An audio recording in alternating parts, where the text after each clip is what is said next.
Hey guys, good morning, Creator Mom. I wanted to make a video about the inner critic.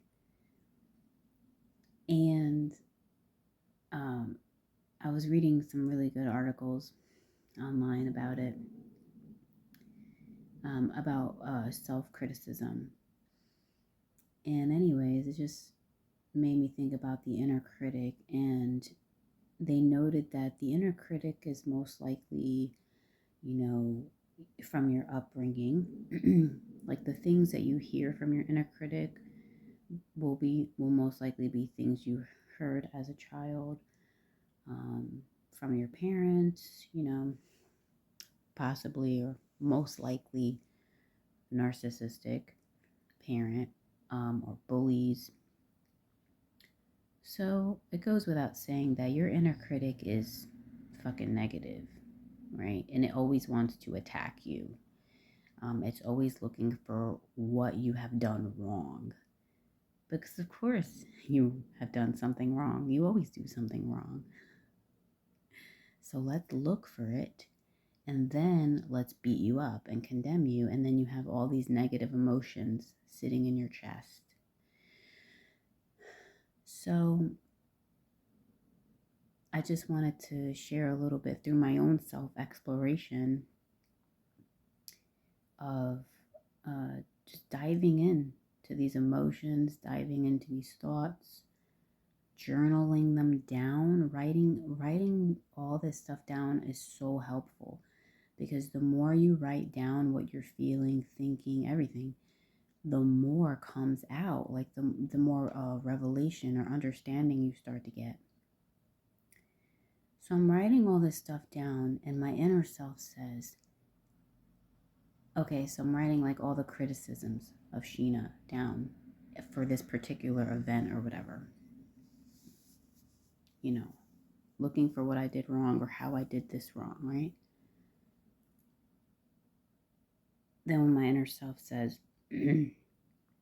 how can you show Sheena in that moment in your imagination, like you're thinking about this moment in the past where you're criticizing yourself, you're going through the conversations you had, how you could have done things better, how maybe you didn't make somebody feel appreciated enough, right?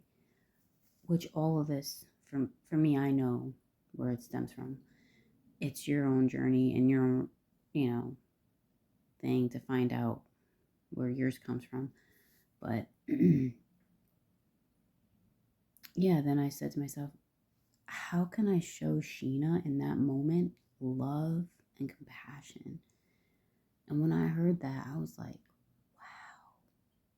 It was like such a love bomb, like such a loving moment from myself and towards myself. I was like, love and compassion for Sheena? Like, wow, like what a foreign idea. And then I went ahead to give myself love and compassion in that moment, right? Well, Sheena was doing this because that's what she valued. She was enjoying her moment, right?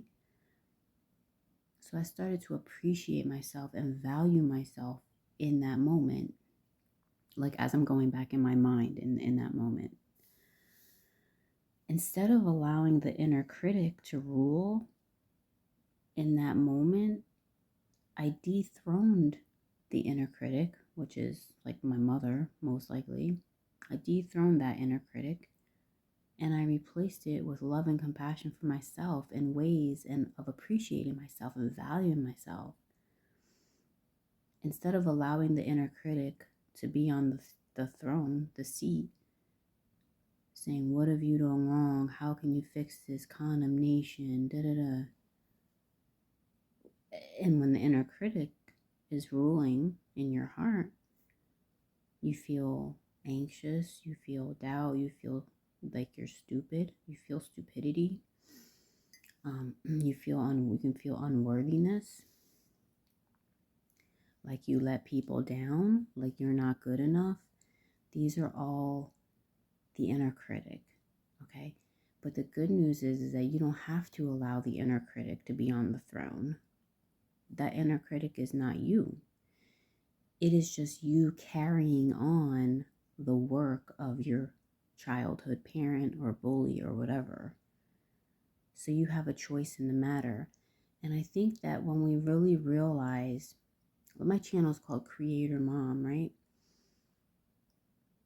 Healing through all this shit is important in creating your reality. It's important in manifesting, you know, because you don't want to continue in those same neural pathways and those same old emotions that your inner critic helped you develop, right?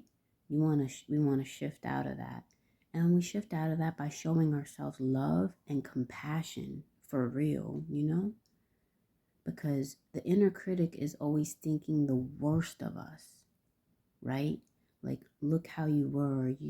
You're such a selfish person.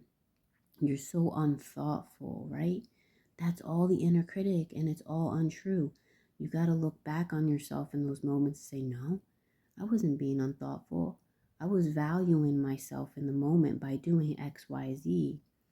See, the narcissistic parent thinks when you value yourself above them and you value your opinion above others and above theirs, that you are being selfish.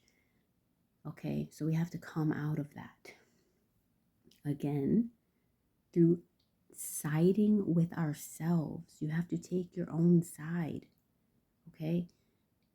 And you have to say, how can I show love and compassion to myself in that moment, and do it? And when I did that, I felt such love. And I was like, it turned the past moment around for me in my mind. Like, no longer was I thinking how I did things wrong. And then I challenged the fact that nobody was probably mad at me either. Like, because your inner critic, since they're always mad at you, they make you think that like the other people around you are also mad at you and are also looking for things to be mad at you about. But it's most likely not true. And if they are a person who's always looking to be mad at others, then again, it's their problem and not yours, right? But most likely the people around you are not doing that, you know? They're probably going through inner critic and condemnation themselves, right? Okay, so the good news is we can stop allowing the inner critic to rule, right? And when you realize that your imagination is God, or that your imagination is one with God, however you want to put it, your creative abilities are God. And we do this through our beliefs and our thoughts. This is important to show ourselves love and compassion, because we don't want to keep creating what the inner critic wants for us. We want to create things through love and compassion for ourselves.